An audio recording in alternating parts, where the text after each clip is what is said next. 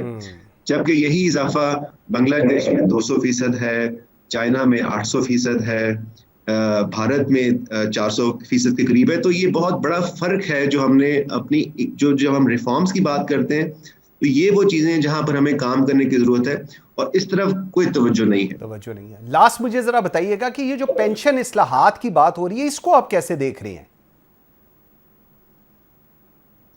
جی, pension اصلاحات میں کسی حد تک جو پہلی حکومت بنی تھی پی ڈی ایم, اس میں ایک دو مثبت چیزیں سامنے آئی تھیں, اور اس میں یہ کہا گیا تھا کہ جیسے ہماری پہلے پینشن کا نظام یہ تھا کہ سرکاری ملازم کے بعد اس کی نسل در نسل کو ہم ایک طرح سے ایک پروٹیکشن یا ایک بینیفٹ دے رہے تھے. وہ سلسلہ ختم ہو گیا, جو میرا خیال ہے پازیٹیو بات ہے.